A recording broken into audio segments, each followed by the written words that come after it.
అది మధ్యాహ్నం 1 గంట సమయం. పొద్దట్నుంచి ఎండలో తిరిగి తిరిగి చెమటలు కక్కుకుంటూ ఇంటికి వచ్చాడు శివరామయ్య. ఎండన పడి వచ్చారు. ముందు ఈ గ్లాస్ మజ్జిగ తాగండి. అంటూ శివరామయ్యకు మజ్జిగ ఇచ్చింది పార్వతమ్మ. ఇంతకు వెళ్ళిన పని ఏమైందండి? ఎక్కడైనా అప్పు దొరికిందా? లేదు పార్వతి, చాలా చోట్ల అడిగి చూశాను, కానీ ఎక్కడా అప్పు ముట్టలేదు. ఇక వేరే దారి లేదు. మనం పొలం అమ్మకుండా అమ్మాయి పెళ్లి చేయలేమనిపిస్తుంది. ఉన్న ఒక్క పొలాన్ని కూడా అమ్మేస్తే ఎలా అండి? రేపు చిన్నమ్మాయి చదువుకి, పెళ్ళికి డబ్బు ఎక్కడి తీసుకురాగలము? అంటూ ఆందోళనగా అడిగింది పార్వతమ్మ. పార్వతమ్మ, శివరామయ్య ఇద్దరు భార్యాభర్తలు. శివరామయ్య ఒక ప్రభుత్వ పాఠశాలలో టీచర్గా పనిచేస్తున్నాడు. శివరామయ్య పార్వతమ్మలకు ఇద్దరు పిల్లలు, ఇద్దరూ ఆడపిల్లలే. పెద్దమ్మాయి సుకన్య డిగ్రీ పూర్తి చేసుకుంది. చిన్నమ్మాయి దివ్య ఇంటర్ చదువుకుంటుంది. వచ్చే జీతమంతా పిల్లల చదువులకే పెట్టేశాడు శివరామయ్య. కొద్దో గొప్పో అప్పుడప్పుడు మిగిలించుకున్న డబ్బు ఇప్పుడు ఆ పెళ్లి ఖర్చులకు కూడా ఏమాత్రం సరిపోయేలా లేదు. అప్పు కోసం చాలా చోట్ల ప్రయత్నించి చూశాడు, కానీ ఎక్కడా దొరకలేదు. అన్నీ కుదిరిన సంబంధం అమ్మాయి సుఖపడుతుంది అని అనుకుంటే ఇప్పుడు తీరా కట్నం దగ్గర వదిలేయాల్సి వస్తుంది అని ఎంతో బాధపడతారు శివరామయ్య, పార్వతమ్మ. మరి ఇప్పుడు ఏం చేద్దామండి? ముందైతే పొలము అమ్మకానికి పెడదాము. ఆ వచ్చిన డబ్బుతో పెద్దమ్మాయి పెళ్లి చేద్దాము. తర్వాత సంగతి తర్వాత. మనకు ఆ దేవుడే దిక్కు. అంటూ మాట్లాడుకుంటూ ఉంటారు పార్వతమ్మ, శివరామయ్యలు. వాళ్ళు మాట్లాడుకుంటున్న మాటలు గది బయట నుంచి వింటుంది సుకన్య. సుకన్య లోపలికి వెళ్ళి ఇలా అంటుంది. నేను ఈ పెళ్ళి చేసుకోను నాన్న. నాకు ఇప్పుడే పెళ్ళి వద్దు. ఇప్పుడు నా పెళ్ళి కోసం మీరు పొలాన్ని అమ్మేస్తా అంటున్నారు. నా తర్వాత చెల్లి ఉంది. దాని చదువు సంగతేంటి? రేపు దానికి పెళ్ళి ఎలా చేస్తారు? ఎలాగో నేను డిగ్రీ పూర్తి చేశాను. ప్రయత్నిస్తే ఏదో ఒక ఉద్యోగం ఖచ్చితంగా దొరుకుతుంది. కొన్నాళ్ళు ఉద్యోగం చేసి నేను మీకు కాస్త సహాయంగా ఉంటాను. కాస్త స్థిరపడ్డాక అప్పుడు మంచి సంబంధం చూసి పెళ్లి చేద్దురుగాని. అది నువ్వు అనుకుంటున్నంత సులభం ఏం కాదమ్మా. పెళ్ళిడికొచ్చిన అమ్మాయివి. నీ జీతం డబ్బుల కోసం నీకు పెళ్లి చేయకుండా ఉన్నామని, నీ మీద ఆధారపడి బతుకుతున్నామని నలుగురు నానా మాటలు అంటారు. అయినా నువ్వు ఈ విషయాలన్నింటి గురించి ఆలోచించి మనసు పాడు చేసుకోకు. మంచి సంబంధం, అబ్బాయి బుద్ధిమంతుడు. మళ్ళీ ప్రయత్నించినా ఇంత మంచి సంబంధం తీసుకొని రాలేను. నా మాట విని ఈ పెళ్లికి ఒప్పుకో. మిగిలిన విషయాలన్నీ మేం చూసుకుంటాము. అవునమ్మా, మా కోసం నువ్వు నీ బంగారు జీవితాన్ని పాడు చేసుకోకు. ఆడపిల్లల్ని కన్నాక పెళ్లి చేయాల్సిన బాధ్యత మాకుంటుంది. నువ్వు ఇంకేం ఆలోచించకుండా ఈ పెళ్లి కొప్పుకో అని అంటుంది పార్వతమ్మ. అలా కొన్ని రోజులు గడిచాయి. అనుకున్నట్టుగానే పొలం అమ్మి కట్నం డబ్బులు ఇస్తాడు శివరామయ్య. అలా సుకన్యకు భరత్ అనే అబ్బాయితో వివాహం జరిగింది. సుకన్య భర్త భరత్ పట్నంలో ఒక ప్రైవేట్ కంపెనీలో ఉద్యోగం చేస్తున్నాడు. భర్తతో పాటు పట్నంకి వెళ్ళి అక్కడే కాపురం పెట్టింది సుకన్య. కూతురి కొత్త కాపురానికి కావలసినవన్నీ తన శక్తి మేరకు సమకూర్చాడు శివరామయ్య. అలా కొంతకాలం గడిచింది. సుకన్యకు ఇద్దరు పిల్లలు, ఒక పాప, ఒక బాబు. పండుగలు పబ్బాలు అంటూ కూతురు అల్లుడు పిల్లలు పుట్టింటికి రావడం, పురుళ్ళు బారసాలలు అంటూ ఏదో ఒక ఖర్చు వస్తూనే ఉండేది శివరామయ్యకు. అలా కొంతకాలం గడిచింది. దివ్య చదువు పూర్తి చేసుకొని పెళ్ళిడుకొచ్చింది. దివ్యకు కూడా సంబంధాలు చూడడం మొదలుపెట్టారు. సంక్రాంతి పండక్కి 4 రోజుల ముందు ఒకరోజు తెల్లవారుజామున దివ్య గుమ్మం ముందు ముగ్గు వేస్తూ ఉంటుంది. అంతలో ఇంటి ముందు ఆటో వచ్చి ఆగుతుంది. ఆటోలో నుంచి సుకన్య పిల్లలతో దిగుతుంది.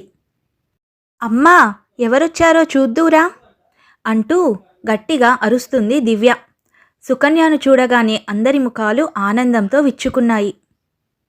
ముందుగా ఒక మాట చెప్తే స్టేషన్కి వచ్చేవాడిని కదమ్మా అని అంటాడు శివరామయ్య. అంతలో పార్వతమ్మ ఇలా అంటుంది. అదేమిటే, నువ్వు ఒక్కదానివే పిల్లల్ని తీసుకొని వచ్చావు? అల్లుడు గారేది? ఆయనకి సెలవులు దొరకలేదమ్మా. అందుకే పండగ ముందు రోజుకి వస్తా అన్నారు. సరే గాని దాన్ని అలాగే నిలబెట్టి మాట్లాడేస్తారా ఏంటి? ప్రయాణం చేసి వచ్చింది. ముందుగా అమ్మాయికి వెళ్ళి మంచి కాఫీ కలుపుకో పార్వతి. మీ కబుర్లన్నీ తర్వాత చెప్పుకోవచ్చు గాని. అని అంటాడు శివరామయ్య. అందరూ లోపలికి వెళ్తారు. కాసేపటి తర్వాత సుకన్య పార్వతమ్మతో ఇలా అంటుంది. అమ్మా, దివ్యకు పెళ్లి సంబంధాలు చూస్తున్నారంట కదా, ఎంతవరకు వచ్చింది? అవునే, మొన్నే అబ్బాయి వాళ్ళు వచ్చి చూసుకొని వెళ్ళారు. అంతా సరే అనుకొని ముహూర్తాలు పెట్టుకోవడానికి కూర్చొని మాట్లాడుకుందాము అని కబురు పెట్టారు.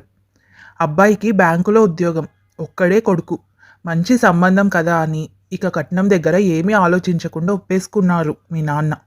నీ చెల్లి పెళ్ళి కూడా చేసేస్తే మాకు ఇక అన్ని బాధ్యతలు తీరిపోతాయి.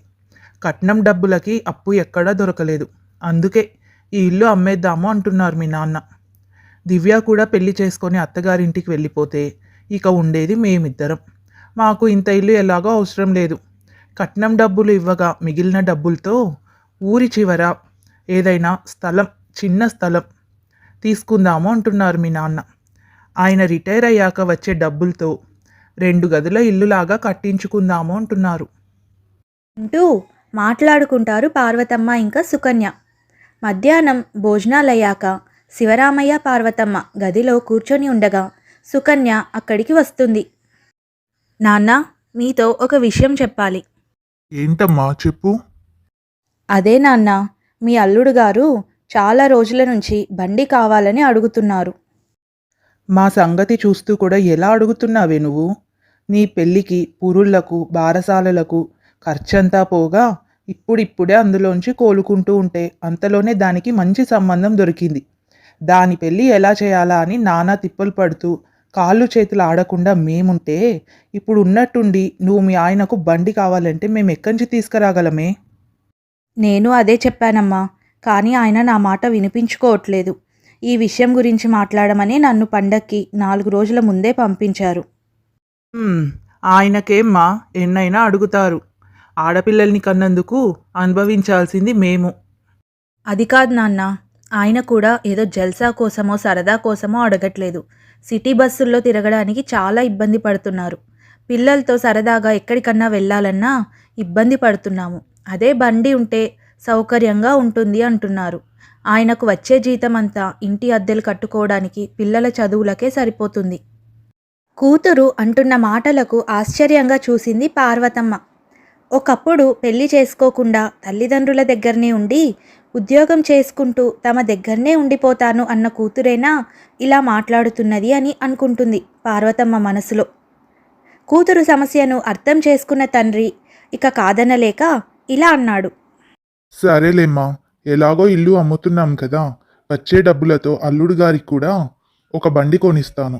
ఈ విషయం గురించి నువ్వు ఇక ఏమీ దిగులు పడకు అని అంటాడు శివరామయ్య. అలా 4 రోజులు గడిచాయి. సంక్రాంతి పండగ ముందు రోజు వచ్చాడు భరత్. కాసేపటి తర్వాత భరత్ సుకన్య ఇలా మాట్లాడుకుంటారు. కన్యా, మీ చెల్లెలికి పెళ్లి కుదిరిందంట కదా, ఇప్పుడు అసలే డబ్బుకు ఇబ్బంది పడుతుంటారు మీ అమ్మా నాన్నలు. మనము ఈసారికి బండి అడగడం వద్దు, మరోసారి చూసుకుందాంలే అంటూ మొహమాటంగా అంటాడు భరత్. మీరు మీ మొహమాటం, మీ సంగతి నాకు తెలుసు కాబట్టే మీకంటే 4 రోజుల ముందు నేను ఇక్కడికి వచ్చాను. నేను మా నాన్నను బండి గురించి అడగటం, ఆయన ఒప్పుకోవడం రెండూ జరిగిపోయాయి. పాపం, ఇప్పుడు మీ నాన్నకు అసలే పెళ్లి ఖర్చులుంటాయి. మళ్ళీ మనం బండి అడిగి ఇప్పుడు ఆయన్ని ఇబ్బంది పెట్టడం అవసరమా చెప్పు? మీరిక ఊరుకోండి, మీకేం తెలీదు. ఇప్పుడు కాకపోతే ఇంకెప్పుడు అడుగుతాము? రేపు దివ్య పెళ్ళై చిన్నలుడు వచ్చాడంటే మీకు ఇప్పుడున్నంత విలువ అప్పుడుండదు అంటూ భరత్ నోరు కట్టిపడేస్తుంది సుకన్య. ఈ విషయాలన్నీ తెలుసుకున్న దివ్య తన తల్లి పార్వతమ్మతో ఇలా అంటుంది. అమ్మా, అక్కకు పెళ్ళై ఇన్ని సంవత్సరాలు అవుతుంది. మన పరిస్థితులు తెలిసి కూడా అక్క బావ ఇన్ని గొంతెమ్మ కోరికలు కోరుతున్నారు. నాకు చూసినది మన తాహతుకు మించిన సంబంధం. రేపు చేసుకునేవాడు ఇంకెన్ని అడుగుతాడో అని భయం వేస్తుంది. హాయిగా ఇంకొన్నాళ్ళు చదువుకుంటానమ్మా. అన్నీ ఒప్పుకున్నాక నువ్వు ఇలాంటి పిచ్చి వేషాలు వేయకు. మళ్ళీ ఇంత మంచి సంబంధం మేము తీసుకొని రాలేం తల్లి. ఇంకా నువ్వు ఏమీ ఆలోచించకు, అన్ని విషయాలు నేను మీ నాన్నగారు చూసుకుంటాము అని అంటుంది పార్వతమ్మ దివ్యతో. ఆ రోజు రాత్రి గదిలో కూర్చొని శివరామయ్య పార్వతి ఇలా మాట్లాడుకుంటూ ఉంటారు. ఏవండి, మన దివ్య ఏమంటుందో తెలుసా అని దివ్యతో జరిగిన సంభాషణ అంతా శివరామయ్యకు చెప్తుంది పార్వతమ్మ. అది అలాగే అంటుంది, కానీ అది చదువుతున్న కొద్దీ అంతకు మించి చదువుకున్న వాడిని తీసుకురావాలి. అది మన తాహతకు మించి అవుతుంది. అది ఆడపిల్లనే. ఆడపిల్ల ఏ ఇంట్లో ఉంటే ఆ ఇంటి బాగు గురించి ఆలోచిస్తుంది. ఇప్పుడు ఇన్ని మాట్లాడుతుందా? రేపు పెళ్ళయ్యాక వచ్చే సంవత్సరం, అది కూడా సంక్రాంతి పండక్కి వచ్చి, నాన్న మా ఆయన టీవీ కావాలని అడుగుతున్నారు, తీసుకొని రాకపోతే మా అత్త ఇంటికి రానివ్వదు, ఎలాగైనా టీవీ కొనిపెట్టి నా కాపురం నిలబెట్టు నాన్న అని అంటుంది. ఏ ఆడపిల్లైనా అత్తింటికి వెళ్ళాక అదే తన ఇల్లు అవుతుంది. ఆ ఇంటి బాగోగుల గురించే ఆలోచిస్తుంది. అంటూ కన్నీరు పెట్టుకుంటాడు శివరామయ్య. అనుకోకుండా తలుపు చాటు నుంచి ఆ మాటలన్నీ వింటుంది సుకన్య. మనసులో ఏదో తప్పు చేసిన భావన కలిగి సిగ్గుపడి అక్కడి నుంచి వెళ్ళిపోతుంది. ఇది ఇవాల్టి కథ. ఈ కథ మీకు నచ్చినట్టయితే తప్పకుండా లైక్ చేయండి, షేర్ చేయండి. అలాగే ఇలాంటి మరిన్ని మంచి కథల కోసం మన ఛానల్ని తప్పకుండా సబ్స్క్రైబ్ చేసుకోండి.